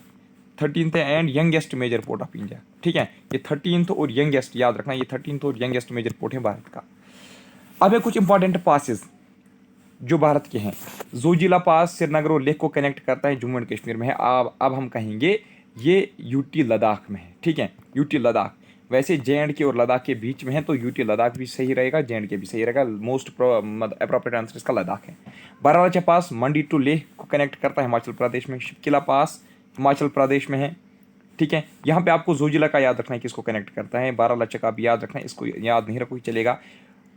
पंगसद पास कहाँ पे है? अरुणाचल प्रदेश में। बोरगढ़ पास किसको कनेक्ट करते हैं, बॉम्बे और पुणे को महाराष्ट्र में, ठीक है। पालगढ़ पास पालखड़ और कोयम्बटूर को कनेक्ट करता है, केरला में है। शिनकोटा पास कहाँ पे है, केरला में। अगिल पास कहाँ पे है, लद्दाख और जिनजियांग चाइना को ये कनेक्ट करता है। इंपॉर्टेंट है, ये जे की काराकोरम रेंज में पड़ता है कि लद्दाख रीजन में पड़ता है। कहाँ पे, यहाँ पे आप लद्दाख लिखना, ठीक है। यही मिस्टेक्स है ना इसमें। छंगला पास जो है ये भी कहाँ पे है, छंगला पास मेरे दोस्तों लद्दाख में, ठीक है। जो जो दोखंगला पास जो है ये सिक्किम में है। फोटुला पास कहाँ पे, जे में है, ये जे में नहीं है, ये लद्दाख में है, ठीक है। नथुला पास सिक्किम में है। मना पास उत्तराखंड में है। नमा पास उत्तराखंड में है। जीपला पास सिक्किम में है। कराकोरम पास लद्दाख में है। नमिका पास लद्दाख में है। रोहतंग पास हिमाचल प्रदेश में है। ये Kullu valley with Lahaul and Spiti valleys, Kullu valley, हाँ ये कुल्लू वैली को लाहौल एंड स्पीति वैली के साथ कनेक्ट करता है। जोजिला पास लद्दाख में है। ससिर पास जम्मू एंड कश्मीर में है, जम्मू एंड कश्मीर में नहीं, ये लद्दाख में है। शिवकिला पास हिमाचल प्रदेश में। अब है कुछ यूनेस्को वर्ल्ड हेरिटेज साइट्स, ठीक है। चलिए अच्छा एक बात, अब मुझे यूनेस्को जो है ना, यूनेस्को की आप मुझे फुल फॉर्म बताना, ठीक है। चलिए देखिए, भारत में कुल मिला के 40 यूनेस्को वर्ल्ड हेरिटेज साइट्स हैं जिसको यूनेस्को ने रिकॉग्नाइज किया है। इसमें से 32 कल्चरल साइट्स हैं जिनको यूनेस्को ने रिकॉग्नाइज किया है एज वर्ल्ड हेरिटेज साइट्स। 7 इसमें से नेचुरल साइट्स हैं और 1 इसमें से मिक्सड है। कल्चरल साइट्स की अगर हम बात करेंगे, Agra fort, Ajanta caves, archaeological site of Nalanda, Mahavira at Nalanda, बस नाम याद रखना है और कहाँ पे ये याद रखना है। Buddhist monuments at Sanchi, Champaner Pavagadh archaeological park, Chhatrapati Shivaji terminus जिसको विक्टोरिया टर्माइनस पहले कहा जाता था, churches and convents of Goa, elephant caves Ellora caves, Fatehpur Sikri, great living Chola temple, group of monuments at Hampi, group of monuments at Mahabalipuram, group of monuments at Pattadakal, hill forts of Rajasthan, historic city of Ahmedabad, Humayun's tomb जो दिल्ली का है, Jaipur city Rajasthan की, Khajuraho group of monuments, Mahabodhi temple complex जो कहाँ पे, बोधगया में है, mountain railways of India, Qutub Minar and monuments, Rani ki Vav जिसको क्वीन स्टेपवेल भी कहा जाता है जो पट्टन में गुजरात में है, red fort complex, rock shelter Bhimbetka, sun temple Konark भी हैं, ताजमहल भी हैं, architectural work of Le Corbusier and outstanding contribution to the modern movement. अच्छा, Jantar Mantar, Victoria Gothic and art deco ensembles of Mumbai, Kakatiya Rudreshwara temple, Dholavira जो एक इंडस वैली सिविलाइजेशन की साइट है, IVC site, Harappan site. अब देख लीजिए, इंपॉर्टेंट एक चीज़ मैं आपको बताऊंगा। आप ये मत सोच रहे होंगे कि आप इतना ज़्यादा कौन याद रखेगा। आप बस ये जो है ना 40 है ना, ये आपको बस मतलब 3-4 बार इनको नज़र मारनी है, बार बार पढ़ना है, बार बार पढ़ना है, ऐसे ही पढ़ना है, रफली पढ़ना है, 4 बार पढ़ोगे। फिर ऑप्शंस देखिए, आपको खुद ब खुद पता चलेगा इनमें से यूनेस्को वर्ल्ड हेरिटेज साइट है कोई या नहीं है। आपसे पूछा जाएगा which of the following is UNESCO world heritage site, और ये पूछा जाएगा कितने हेरिटेज साइट्स हैं, या ये पूछा जाएगा इनमें से कौन नहीं है। जब आपने थोड़ा सा रफली भी पढ़ा होगा ना, और ऑप्शन देखोगे आप देखोगे वहाँ पे ये भी मैंने पढ़ा था, ये भी मैंने पढ़ा था, ये नहीं पढ़ा था, इसका मतलब ये नहीं है, ठीक है। तो वहाँ पे आपको क्लियर फिर उस वक्त मिलेगा। नेशनल की अगर हम बात करेंगे तो great Himalaya national park conservation area ये भी एक है UNESCO world heritage site, Kaziranga national park, Keoladeo national park, Manas wildlife sanctuary, Nanda Devi and valley of flowers national park, Sundarbans national park, western Ghats हैं, ठीक है। मिक्सड, अच्छा ये पूछा जा सकता है, ये बताइए mixed UNESCO world heritage site Bharat में कौन है, तो वो है खनचंगजोंगा नेशनल पार्क, ठीक है। कुल मिला के भारत में कितने बायोस्फीयर रिजर्व हैं, 18 है। आप मुझे बताना बिगेस्ट बायोस्फीयर रिजर्व कौन है, ठीक है, बिगेस्ट बायोस्फीयर रिजर्व कौन है भारत की, ठीक है। चलिए अच्छा, अचानक अमरकांतक बायोस्फीयर रिजर्व मध्य प्रदेश छत्तीसगढ़ में है, अगस्थया मलाई केरला में है, ठीक है, दिब्रू सिखोवा आसाम में है, दिहांग दिबांग अरुणाचल प्रदेश में, ग्रेट निकोबार अंडमान निकोबार में, गल्फ ऑफ मैन्नार तमिलनाडु में, कच्छ जो है गुजरात में है, मनास जो है वो आसाम में है, नंदा देवी उत्तराखंड में, नीलगिरी जो है तमिलनाडु में है। नीलगिरी याद रखना, नीलगिरी इंपॉर्टेंट है बहुत ही, तमिलनाडु में है, ठीक है। अच्छा, नौकरी कहाँ पे? मेघालय में है। पंचमरी कहाँ पे? मध्य प्रदेश में। सिमलीपाल उड़ीसा में है, ठीक है। सुंदरबनस कहाँ पे है? वेस्ट बंगाल में है। कोल्ड डेजर्ट हिमाचल प्रदेश में है। सचाचलम हिल्स आंध्र प्रदेश में, और पन्ना जो है ये मध्य प्रदेश में है। अगर कोई मेरे जियोग्राफी के लेक्चर्स देखना चाहेगा ना, ये national park wild life sanctuaries को डिटेल में पढ़ना चाहेगा, जिसने अभी थ्योरी वगैरह नहीं पढ़ी है, वो जाके प्लेलिस्ट में जा सकता है, चेक कर सकता है। जियोग्राफी मैंने पढ़ाई है और सारे जियोग्राफी के लेक्चर्स एक ही प्लेलिस्ट में है। आप देखना वहाँ पे इसकी रिलेटेड कौन है। मान लीजिए वहाँ पे मैंने आपको ये भी पढ़ाया है, बिगेस्ट वाइल्ड लाइफ सेंचुरी कौन है, स्मॉलेस्ट कौन है, ये भी मैंने आपको फिर भी पढ़ाया है थ्योरी सेक्शन में, जेकेपी बॉर्डर बटालियन वालों को।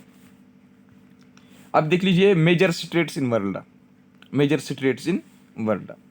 अगर कोई आपसे पूछेगा ये बताइए जो स्ट्रेट ऑफ बाबले मंदब है ये किन दो ओशंस या ये किन दो वाटर बॉडीज को कनेक्ट करता है? ये रेड सी और गल्फ ऑफ एडन को ये कनेक्ट करता है, ठीक है। नेक्स्ट, बास स्ट्रेट पैसिफिक ओशन में, कहां पे है? पैसिफिक ओशन में। पाक स्ट्रेट ये बे ऑफ बंगाल, ये बे ऑफ बंगाल को किसके साथ कनेक्ट करता है? गल्फ ऑफ मैनर के साथ कनेक्ट करता है, याद रखना, ठीक है। और ये सेपरेट करता है इंडिया को श्रीलंका के साथ, ये सबसे ज़्यादा इंपॉर्टेंट, इसमें सबसे ज़्यादा इंपॉर्टेंट है, ठीक है। अच्छा, ये बताइए जो गिब्राल्टर, ठीक है, गिब्राल्टर स्ट्रेट जो है, गिब्राल्टर पढ़िए, तो ये कहाँ पे है? ये अटलांटिक ओशन को मेडिटेरियन सी के साथ क्या करता है? कनेक्ट करता है, ठीक है, इंपॉर्टेंट है, बहुत इंपॉर्टेंट है। और ये स्पेन को मोराको के साथ क्या करता है? सेपरेट करता है। स्पेन यूरोप का है एक कंट्री है, मोरक्को अफ्रीका की एक कंट्री है, इन दोनों को ये सेपरेट करती है, लेकिन इन दोनों को ये आपस में ज्वाइन करती हैं। मलाका स्ट्रेट मेरे दोस्तों, मलाका स्ट्रेट जो है the Pacific ocean to the east with Indian ocean to the west, ठीक है, यानी कि सिंपली ये पैसिफिक ओशन और इंडियन ओशन को कनेक्ट करती है। कौन? Malacca strait. ये मलेशिया और सुमाट्रा को आपस में डिस्कनेक्ट करती हैं, ठीक है, सेपरेट करती हैं। अच्छा, सुंदा स्ट्रेट जो है मेरे दोस्तों, ये कहाँ पे है? ये इंडियन ओशन को जावा सी के साथ कनेक्ट करती हैं, याद रखना। 10 डिग्री चैनल जो है ये मेरे दोस्तों बे ऑफ बंगाल को अंडमान सी के साथ कनेक्ट करती हैं, और ये लिटिल अंडमान को सेपरेट करती हैं कार निकोबार आइलैंड्स के साथ। 9 डिग्री चैनल जो है ये इंडियन ओशन में है, ये लक्कादेव आइलैंड जो हैं उनको ये सेपरेट करते हैं, किनके साथ? सोहिला पार्क के साथ, ठीक है, और मलिक्को अटॉल आइलैंड्स के साथ ये उनको सेपरेट करती हैं।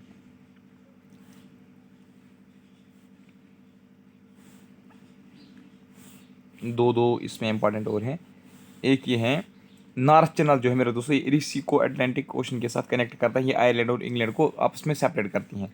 हडसन स्ट्रेट जो है अटलांटिक ओशन को हडसन बे के साथ कनेक्ट करती हैं, लेकिन बैफिन आइलैंड को क्यूबिक आइलैंड के साथ क्या करती है? शाबाश, सेपरेट करती हैं। अटलांटिक ओशन को हडसन बे के साथ कनेक्ट करती हैं। और मेजर रिवर्स ऑफ वर्ल्ड, अच्छा देख लीजिए, नील रिवर जो है इसका सोर्स कहाँ पे है? ये ऑरिजिनेट होती हैं, शाबाश, सोर्स इसका है ट्रिब्यूटरीज ऑफ लेक विक्टोरिया, यानी कि लेक विक्टोरिया की जो ट्रिब्यूटरीज हैं वही जाके नील को फीड करवाती हैं, वही उसी का पानी नील में पड़ता है। अमेज़न, अमेज़न का सोर्स कहाँ से है? शाबाश, हाँ, लास्ट पे मेडिटेरियन सी में चली जाती है, ठीक है, फॉल होती है। इसका टोटल लेंथ है 6690 किलोमीटर, याद रखना। अमेज़न रिवर जो है, जो पेरू के ग्लेशियर्स हैं वहीं से ऑरिजिनेट होती है अमेज़न रिवर, अटलांटिक ओशन में पड़ती हैं, ठीक है।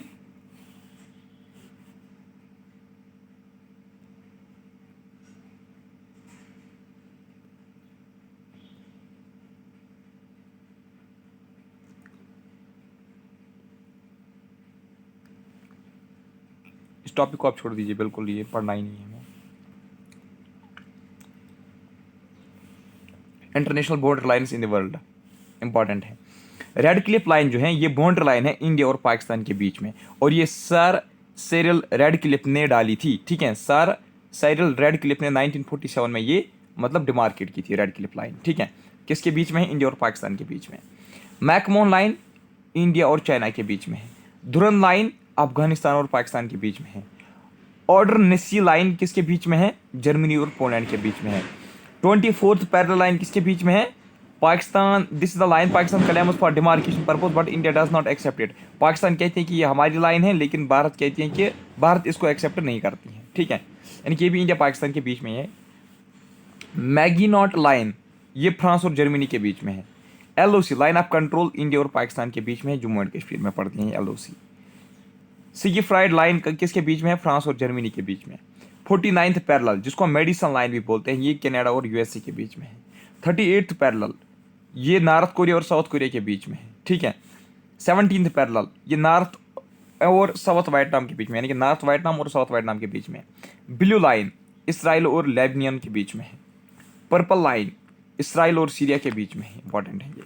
मनरहेमी लाइन ये रशिया और फिनलैंड के बीच में है। Important city is situated on banks of river, ठीक है।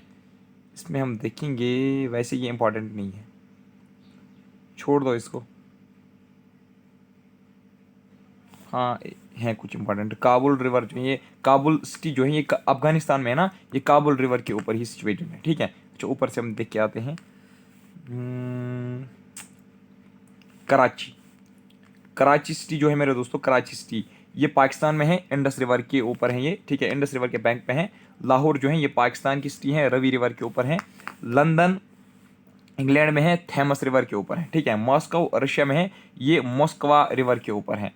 चलिए और क्या है? न्यूयॉर्क, न्यूयॉर्क की अगर हम बात करेंगे यूएसए की एक सिटी है, ये हडसन रिवर के किनारे पे है, ठीक है।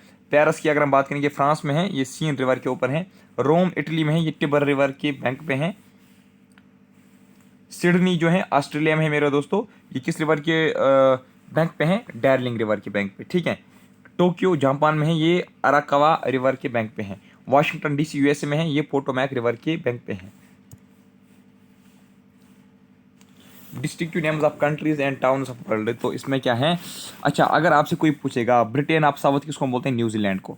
Battle field of Europe Belgium को कहा जाता है। City of golden gate, city of golden gate San Francisco का कहा जाता है, ठीक है। सिटी ऑफ पोपस रोम को कहा जाता है। सिटी ऑफ सेवन लेक्स रोम को कहा जाता है। Cockpit of Europe, cockpit of Europe किसको कहा जाता है? बेल्जियम को। डार्क कंटिनेंट अफ्रीका को कहा जाता है। और क्या है? एम्पायर सिटी न्यूयॉर्क को कहा जाता है। इटरनल सिटी रोम इटली को कहा जाता है, ठीक है। गार्डन ऑफ इंग्लैंड को छोड़ दीजिए, गेट ऑफ टीयर्स को छोड़ दीजिए। अच्छा गिफ्ट ऑफ नील इजिप्ट को कहा जाता है। अच्छा Gibraltar of Indian ocean Aden को कहा जाता है, एडन सी को, सॉरी एडन को। हैरिंग पॉन्ड को छोड़ दीजिए। लैंड ऑफ केकस स्कॉटलैंड को कहा जाता है। लैंड ऑफ कंगारूज ऑस्ट्रेलिया को कहा जाता है। लैंड ऑफ लिलीज कनाडा को कहा जाता है। Land of midnight sun Norway को कहा जाता है। Land of rising sun Japan को कहा जाता है। Land of thousand lakes Finland को कहा जाता है। लैंड ऑफ थंडरबोल्ट भूटान को कहा जाता है। Land of white elephants Thailand को कहा जाता है। लैंड ऑफ स्नो कनाडा को कहा जाता है। और क्या है शबाश? पर्ल ऑफ पैसिफिक ओशन किसको कहा जाता है? गवाई क्रोल पोर्ट को, जो इक्वाडोर में है, ठीक है। Queen of Arabian sea Kochi India को कहा जाता है। रूफ ऑफ वर्ल्ड पैमेर जो तिब्बत में है इसी को कहा जाता है। सरो ऑफ चाइना रिवर हवांग हो को कहा जाता है। Sugar bowl of world Cuba को कहते हैं। विनाइस ये छोड़ दीजिए। येलो रिवर किसका निकनेम है? हवांग हो चाइना का। इंपीरियल सिटी रोम को कहते हैं। City of Arabian nights Baghdad को कहा जाता है। मॉडर्न बेबीलियन लंदन को कहा जाता है। हो गया ये भी। Next largest producing countries of agriculture commodities of the world. बेयरली सबसे ज़्यादा कहाँ पे निकलता है? रशिया में निकलता है। ओट सबसे ज़्यादा रशिया में निकलता है। राइस सबसे ज़्यादा चाइना में निकलती है। वीट सबसे ज़्यादा चाइना में निकलती है। अच्छा ग्रेप्स चाइना में सबसे ज़्यादा निकलती है। कीवी फ्रूट भी चाइना में, वाटरमेलन भी चाइना में, कुकुम्बर भी चाइना में। टी सबसे ज़्यादा कहाँ पे निकलती है? चाइना में निकलती है। चेस्टनट भी चाइना में ही निकलती हैं। पीनट भी चाइना में, एग भी चाइना में, हनी भी सबसे ज़्यादा चाइना में निकलती हैं। टोबैको भी सबसे ज़्यादा चाइना में, कॉटन भी चाइना में, सिल्क भी चाइना में, टोमेटो भी चाइना में, पोटैटो भी चाइना में, स्पेनिश भी चाइना में ही निकलती हैं। एलमंड सबसे ज़्यादा यूनाइटेड स्टेट्स ऑफ अमेरिका में निकलते हैं। मेज़ सबसे ज़्यादा यूनाइटेड स्टेट्स ऑफ अमेरिका में निकलते हैं। सोयाबीन यूएसए में निकलती हैं, ठीक है। एप्पल चाइना में सबसे ज़्यादा। बनाना सबसे ज़्यादा इंडिया में। मैंगो याद रख लीजिएगा, बनाना मैंगो, एक second, banana mango papaya lemon guava okra pomegranate jackfruit milk. और मत है कुछ जिंजर पड़ी, गिंगर पड़ी के बाद ब्लूबेरी कोका, सॉरी ब्लूबेरी नहीं, गिंगर तक आप याद रखना, ठीक है। इसमें इंपॉर्टेंट क्या है? आप गावा का याद रखना, पोम गार्नेट का, मिल्क, जूट, जिंजर और जो ऊपर मैंगो और बनाना है ना, इनका आप याद रखना। ये भारत के इसमें लीडिंग प्रोड्यूसर है। कुल्लू सबसे ज़्यादा कहाँ पे? अच्छा कोकोनट सबसे ज़्यादा कहाँ पे निकलता है? और ओलायो, ओलायो की अगर हम बात करेंगे, ओलिव स्पेन में निकलता है। कोकोनट सबसे ज़्यादा इंडोनेशिया में, क्लूवस इंडोनेशिया में, चेरी तुर्की में निकलती हैं सबसे ज़्यादा। कॉफ़ी सबसे ज़्यादा ब्राज़ील में, शुगर केन ब्राज़ील में, रबर थाईलैंड में, ज़ैफ़रान ईरान में, वूल ऑस्ट्रेलिया में, ब्लैक पेपर वाइटनम में, चेस्टनट वाइटनम डेट्स सबसे ज़्यादा इजिप्ट में निकलते हैं, कार्डामम सबसे ज़्यादा गोटामाला में निकलते हैं।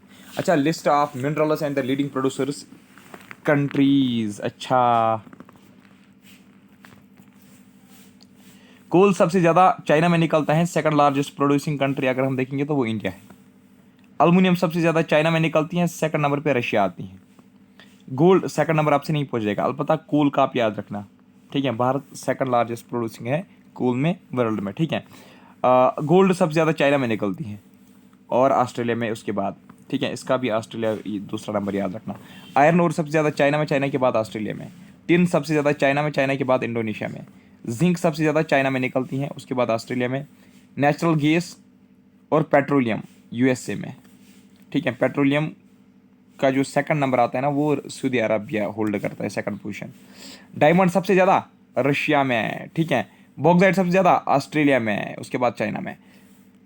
लिथियम भी सबसे ज़्यादा ऑस्ट्रेलिया में निकलती है और उसके बाद चैल में। मैंगनीज साउथ अफ्रीका में, प्लेटिनम भी साउथ अफ्रीका में, सिल्वर मैक्सिको में, निकल फिलीपींस में। बिगेस्ट प्लानिट कौन है? जुपिटर। बिगेस्ट सैटेलाइट गैनीमेडी, ठीक है। Blue planet earth, green planet Uranus, brightest planet Venus, closest star to solar system Proxima Centauri, coldest planet Neptune, evening star Venus, planet with maximum number of satellite Saturn है। Morning star किसको कहा जाता है? Venus को कहा जाता है। Hottest planet भी विनस को ही कहा जाता है। Fastest rotational solar system Jupiter. Nearest planet to sun Mercury. पहले पानी पीता हूँ, एक सेकंड।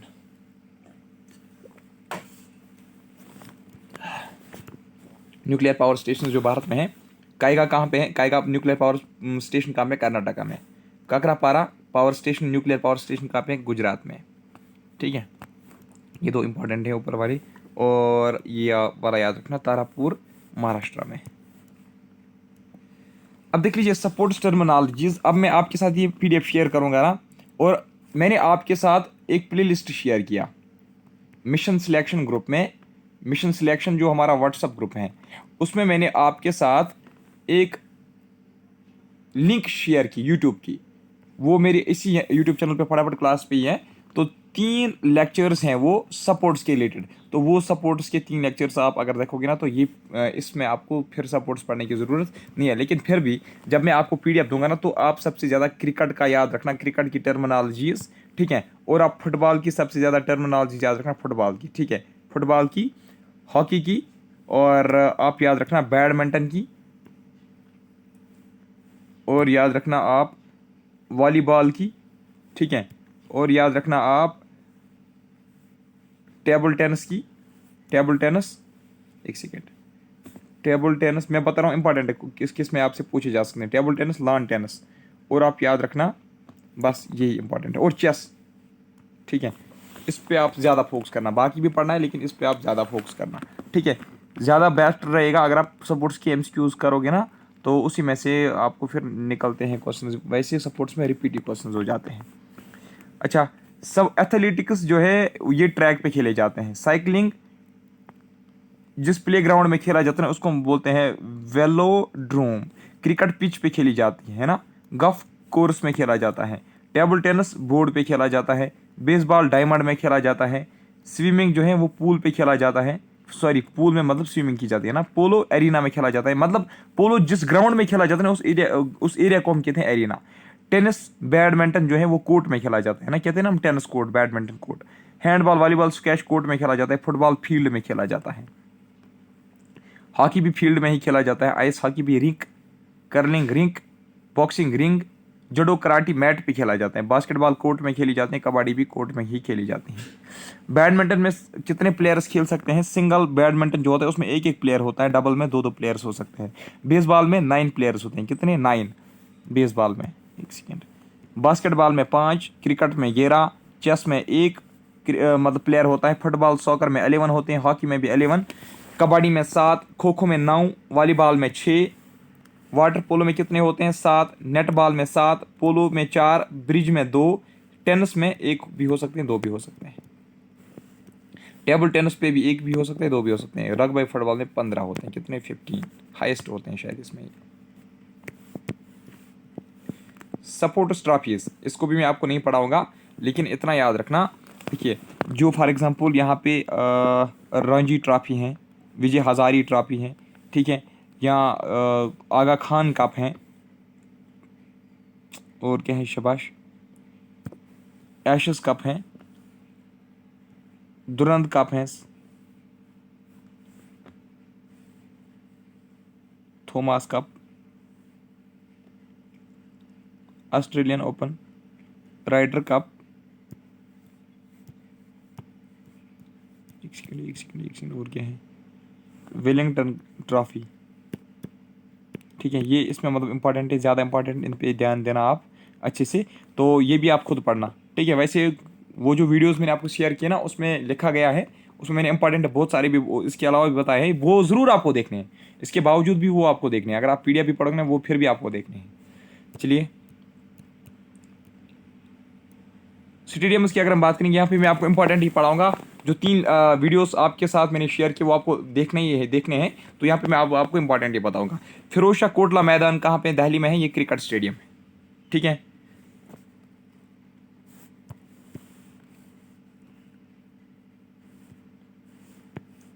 भूपिन हजान का क्रिकेट स्टेडियम कहाँ पे? गुवाहाटी में है, ये क्रिकेट स्टेडियम है, ये आसाम में है, ठीक है। ईडन गार्डन का जो क्रिकेट स्टेडियम है वो कहाँ पे है शबाश? वो वेस्ट बंगाल में है, कोलकाता में है, ठीक है। साल्ट लेक स्टेडियम जिसको हम विवेकानंदा युवा भारती भी बोलते हैं, ठीक है, विवेकानंदा युवा भारती क्रीड़ांगन स्टेडियम भी बोलते हैं। तो ये कहाँ पे? ये भी कलकत्ता में है, लेकिन ये फुटबॉल स्टेडियम है। क्या है? ये फुटबॉल स्टेडियम है।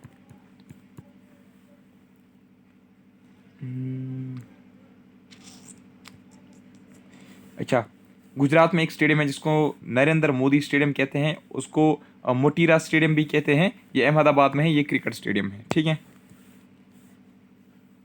शेरी कश्मीर, हाँ, बख्श स्टेडियम श्रीनगर में है, ये फुटबॉल स्टेडियम है, ठीक है। श्रीनगर में ये फुटबॉल स्टेडियम है। शेरी कश्मीर स्टेडियम श्रीनगर में है, ये क्रिकेट स्टेडियम है।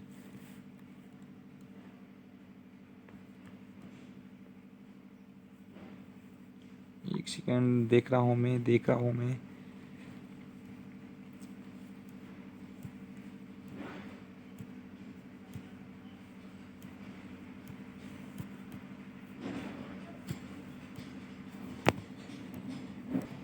हाँ, राजीव गांधी इंटरनेशनल स्टेडियम कहाँ पे है? उत्तराखंड में, देहरादून में, ये क्रिकेट स्टेडियम है, ठीक है ना। तो चलिए, ये काफ़ी है।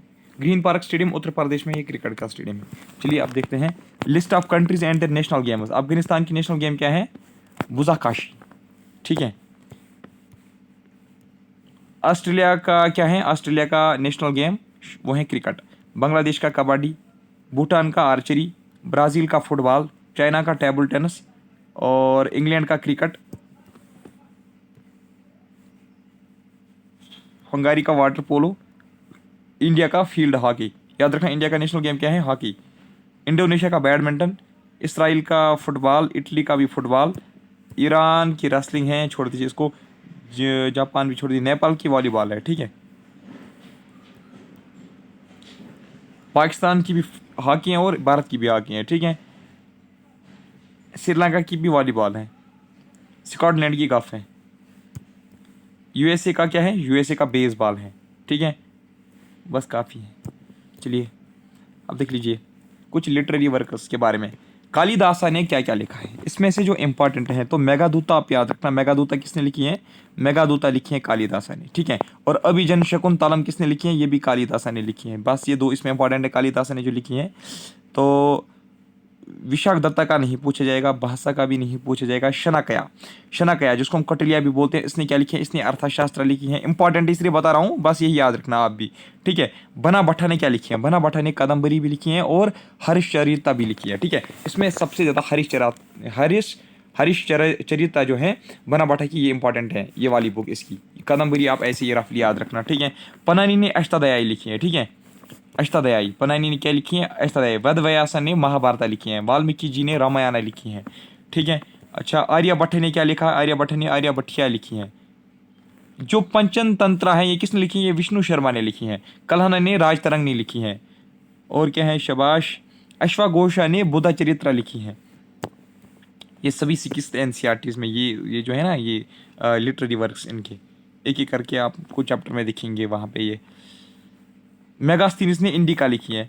पतंजलि ने क्या लिखा है? महाभस्या। जयदेव ने गोविंदा लिखी है। हो गया ये। अब मॉडर्न की अगर हम बात करेंगे तो देख लीजिए। हाँ, यहाँ पे इंपॉर्टेंट पॉइंट है कुछ।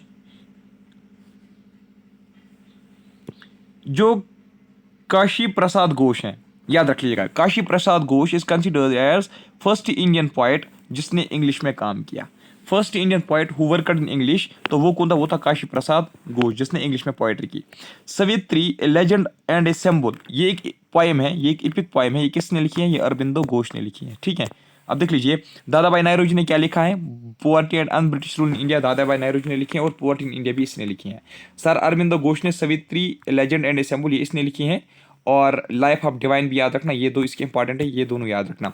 रविंद्रनाथ टैगोर जी ने गोरा भी लिखी है जो एक नावल है, और गीतांजलि भी लिखी है। महात्मा गांधी जी ने क्या लिखा है? माई एक्सपेरिमेंट्स विद ट्रूथ और हिंद स्वराज। सरोजनी नायडू ने the bird of time, broken wing, तीनों के तीन इंपॉर्टेंट है, और गोल्डन थ्रेशोल्ड भी लिखी है। जवाहरलाल नेहरू जी ने ग्लिम्स ऑफ वर्ल्ड हिस्ट्री और डिस्कवरी ऑफ इंडिया, दोनों इसके इंपॉर्टेंट हैं। मुल्क राज आनंद ने क्या लिखा है? अनटचेबल, इंपॉर्टेंट है। बस ये कि इसका इंपॉर्टेंट है। ठीक है, आर के नारायण जी ने क्या लिखा है? द गाइड, याद रख लीजिएगा, ये इंपॉर्टेंट है। द गाइड ये इंपॉर्टेंट है। और राजा राव जी ने क्या लिखा है? इसको छोड़ दीजिए आप।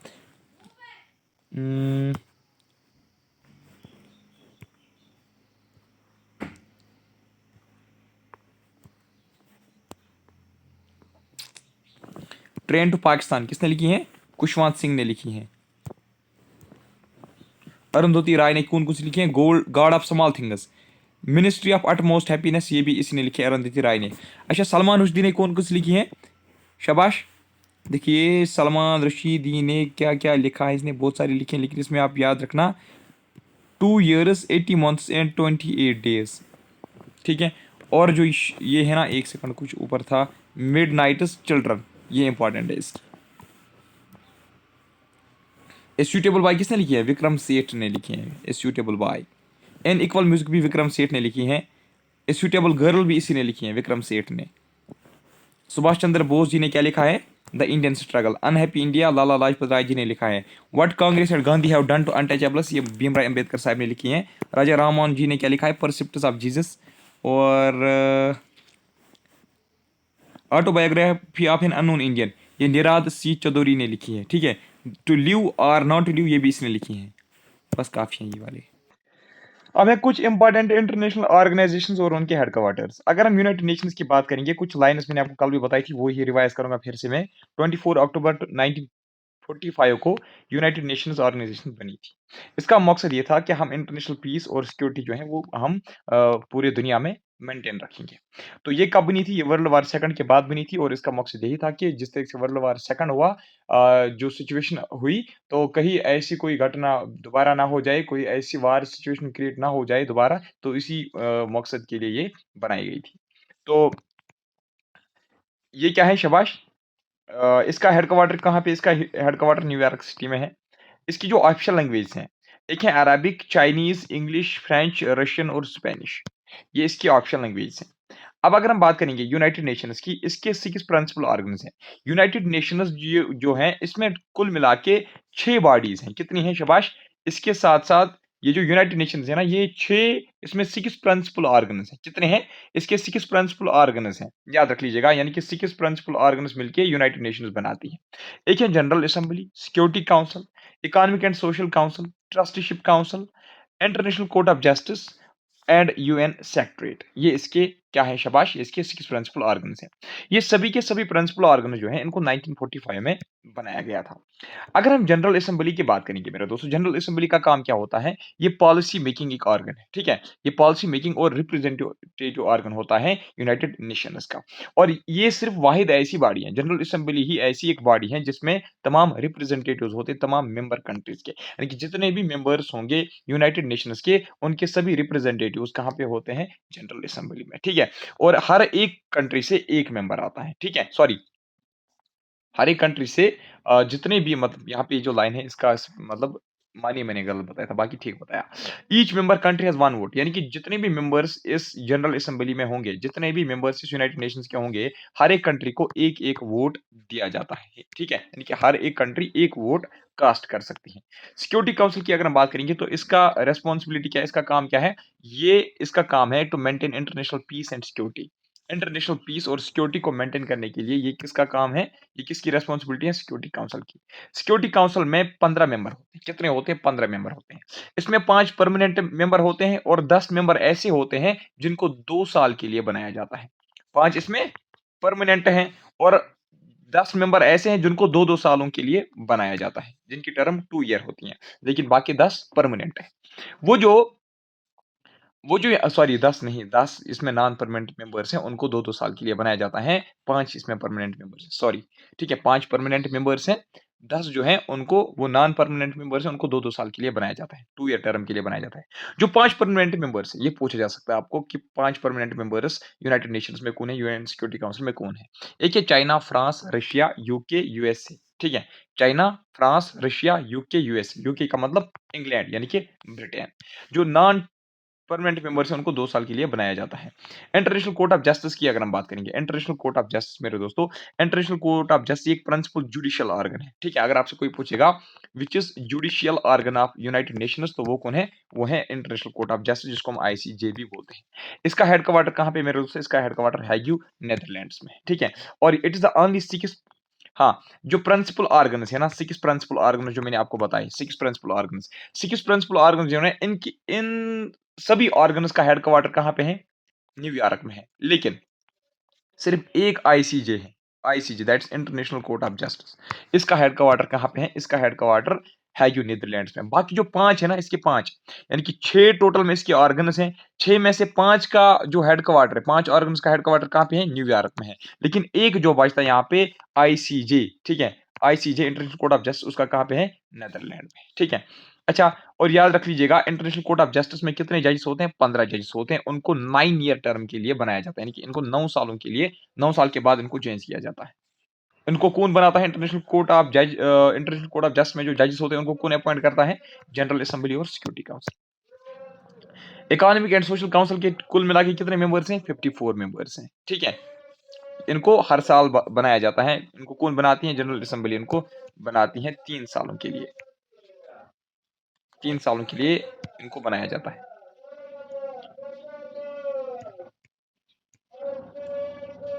ये इसका काम क्या होता है? ये पॉलिसी रिव्यू करता है, पॉलिसी डायलॉग करता है, ये रिकमेंडेशंस देते हैं इकोनॉमिक, सोशल और एनवायरनमेंटल इश्यूज पे। शाबाश! किसका काम होता है ये? ये होता है इकोनॉमिक सोशल काउंसिल का काम। सेक्रेटरीएट की अगर हम बात करेंगे, सेक्रेटरीएट का काम क्या होता है? It is chief administrative officer of organisation. Chief administrative officer यानी कि एडमिनिस्ट्रेशन यही चलाता है। सेक्रेटरी जनरल जो है, ये एडमिनिस्ट्रेटिव ऑफिसर होता है इस यूनाइटेड नेशंस ऑर्गनाइजेशन का। इसको अपॉइंट कौन करता है? जनरल असेंबली, ठीक है? लेकिन किसके रिकमेंडेशंस पे? सिक्योरिटी काउंसिल के रिकमेंडेशन पे। इसको 5 साल के लिए बनाया जाता है, ठीक है? 5 साल के बाद ये फिर से इलेक्ट इसको किया जा सकता है। अब है कुछ स्पेशलाइज्ड यूनाइटेड नेशंस के ऑर्गनाइजेशंस और इनके headquarters. Food and agriculture organisation, इसका हेडक्वार्टर कहाँ पे है? रोम, इटली में है। इंटरनेशनल सिविल एविएशन ऑर्गेनाइजेशन, ये नहीं पूछा जाएगा। International fund for agricultural development, ये नहीं पूछा जाएगा। इंटरनेशनल लेबर ऑर्गेनाइजेशन पूछा जा सकता है, कहाँ पे है? शाबाश, 1919 में इसको स्टैब्लिश किया गया था। ये जेनेवा स्विट्जरलैंड में इसका क्या है? शाबाश, जेनेवा स्विट्जरलैंड में इसका हेडक्वार्टर है। इंटरनेशनल मॉनेटरी फंड पूछा जाएगा तो इसका जो है वाशिंगटन डीसी, यूनाइटेड नेशंस में इसका क्या है? यूनाइटेड स्टेट्स ऑफ अमेरिका में इसका हेडक्वार्टर है। नेक्स्ट, हाँ, यूनेस्को भी बता रहा था ना मैं। आपसे पूछ रहा था मैं कि इसका फुल फॉर्म बताना। यूनेस्को कब बनाई गई थी? 1946 में एस्टैब्लिश हुई। इसका फुल फॉर्म क्या है? United Nations educational, scientific and cultural organisation. तो इसका पेरिस फ्रांस में इसका हेडक्वार्टर है। वर्ल्ड हेल्थ ऑर्गेनाइजेशन इंपॉर्टेंट है, इसको कब स्टैब्लिश किया गया? 1948 में। इसका हेडक्वार्टर भी जिनेवा स्विट्जरलैंड में।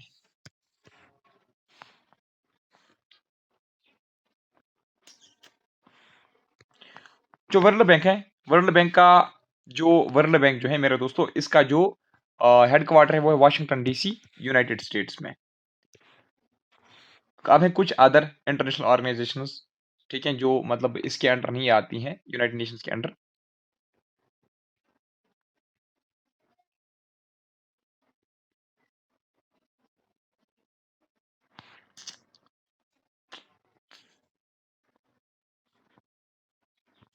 International atomic energy agency, international atomic agency जो है मेरे दोस्तों, इसका हेडक्वार्टर विनिया ऑस्ट्रिया में है। कहाँ पे? विनिया ऑस्ट्रिया में। एमनिस्टी इंटरनेशनल का कहाँ पे है? लंदन, यूके में। जो इंटरनेशनल ओलंपिक कमेटी है, इसका लाउसेनी स्विट्जरलैंड में है, ठीक है। फीफा, फीफा कल मैंने आपको बताया था, मुझे फीफा का फुल फॉर्म बताना। Federation international D football association. FIFA का जो हेडक्वार्टर है वो जूरिच स्विट्जरलैंड में, ठीक है। अच्छा, और क्या है? World wide fund for nature, WWF जो है, इसका कहाँ पे है? ग्लैंड स्विट्जरलैंड में इसका हेडक्वार्टर है। यूनाइटेड नेशंस एनवायरनमेंट प्रोग्राम, इसका नायरोबी कीनिया में इसका हेडक्वार्टर है। Office of high commissioner for human rights, Geneva Switzerland में इसका हेडक्वार्टर है। और क्या है? शाबाश। ऑर्गेनाइजेशन ऑफ इस्लामिक कोऑपरेशन, इसका जिद्दा सऊदी अरबिया में इसका हेडक्वार्टर है। वर्ल्ड ट्रेड ऑर्गेनाइजेशन, जिसको हम डब्ल्यूटीओ भी बोलते हैं, इसका जिनेवा स्विट्जरलैंड में ही इसका भी हेडक्वार्टर है, ठीक है। इस्लामिक डेवलपमेंट बैंक का कहाँ पे है? जिद्दा सऊदी अरबिया में। Organisation of petroleum exporting countries, Vienna Austria में। काफी है ये। अबे अच्छा, इंटरनेशनल हॉकी फेडरेशन का हेडक्वार्टर लाउसेनी स्विट्जरलैंड में है। बैडमिंटन, बीडब्ल्यूएफबी इसको बोलते हैं, इसको आईएचएफ बोलते हैं, ठीक है।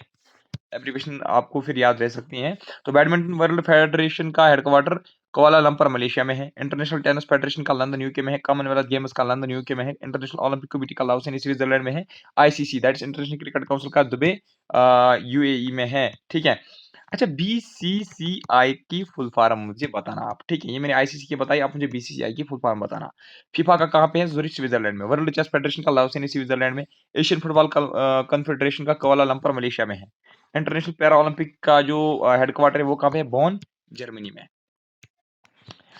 कितने बच गई? चलिए देखिए आप, इंडियन डिफेंस ट्रेनिंग इंस्टीट्यूशंस की अगर हम बात करेंगे, ठीक है, तो इसमें जो राष्ट्रीय इंडियन मिलिट्री कॉलेज हैं, आरआईएमसी, वो कहाँ पे? देहरादून में है। इसको एस्टैब्लिश किया गया था 1922 में। आर्मी कैडेट कॉलेज कहाँ पे? देहरादून में। इंडियन मिलिट्री एकेडमी देहरादून में है, ठीक है। तो याद रख लीजिएगा, इंडियन मिलिट्री एकेडमी देहरादून में है। नेशनल डिफेंस एकेडमी कहाँ पे है? ये इंपॉर्टेंट है मेरे दोस्तों, इसको 1941 में एस्टैब्लिश किया गया था। ये खड़क वसला पुणे में है, ठीक है। High altitude warfare school, sorry, high altitude warfare school कहाँ पे? गुलमर्ग में है। National defence college new Delhi में है। ऑफिसर्स ट्रेनिंग एकेडमी कहाँ पे है? चेन्नई में है। डिफेंस के रिलेटेड है ना, इंपॉर्टेंट है, ठीक है। अच्छा, इसको छोड़ दीजिए आप, इसको भी छोड़ दीजिए आप। Army war college, college of combat, इसको ये कहाँ पे है? मुंह मध्य प्रदेश में है। Army of school of physical training Pune में है। आर्मी एयर डिफेंस कॉलेज कहाँ पे है? गोपालपुर, उड़ीसा में है। ऑफिसर्स ट्रेनिंग एकेडमी गया में भी है। इंडियन नेशनल डिफेंस यूनिवर्सिटी कहाँ पे है? गुड़गांव, हरियाणा में है। नेशनल पार्क्स की अगर हम बात करें, कुछ इंपॉर्टेंट नेशनल पार्क्स की, तो देख लीजिए, अंडमान एंड निकोबार में आप याद रखना, जो मिडल बटन आइलैंड है, नॉर्थ बटन आइलैंड है, साउथ बटन आइलैंड है और सैडल पीक जो है, ये माउंट हैरियट नेशनल पार्क जो है, ये कहाँ पे है? और कैंपबेल भी, ये कहाँ पे शबाश? ये अंडमान एंड निकोबार में ये वाले नेशनल पार्क्स हैं। आंध्र प्रदेश की अगर हम बात करेंगे तो राजीव गांधी, जिसको हम रामेश्वरम नेशनल पार्क बोलते हैं, ये याद रखना। अरुणाचल प्रदेश की अगर हम बात करेंगे तो नमदफा नेशनल पार्क याद रखना। आसाम में आप याद रखना दिब्रू सखोवा नेशनल पार्क, मनास नेशनल पार्क और Kaziranga national park, orange national park. ये वाले नेशनल पार्क्स आप याद रखना, जो मैंने आपको बताए आसाम में। बिहार का आप याद रखना वाल्मीकि नेशनल पार्क, ठीक है। छत्तीसगढ़ में आप याद रखना इंद्रावती नेशनल पार्क और गुरु घसीदास नेशनल पार्क, जिसको हम संजय नेशनल पार्क भी बोलते हैं। गोवा में को छोड़ दीजिए आप। गुजरात में आप याद रखना गिर नेशनल पार्क, ठीक है, और gulf of Kutch national park. Himachal Pradesh में आप याद रखना पिन वैली नेशनल पार्क, ठीक है। और great Himalayan national park. Jammu Kashmir में आप याद रखोगे, ये हमेश नेशनल पार्क कहाँ पे, ये लद्दाख में है ना? Dachigam national park, Salim Ali national park, Kishtwar national park, ये आप जम्मू एंड कश्मीर के याद रखोगे। झारखंड का आप याद रखना, इसको छोड़ दीजिए। कर्नाटक में आप याद रखना बंडीपुर नेशनल पार्क और नागरहोल, जिसको हम राजीव गांधी नेशनल पार्क भी बोलते हैं। केरला में आप याद रखना silent valley national park, Periyar national park, और याद रखना आप, बस इसमें ये 2 काफ़ी हैं।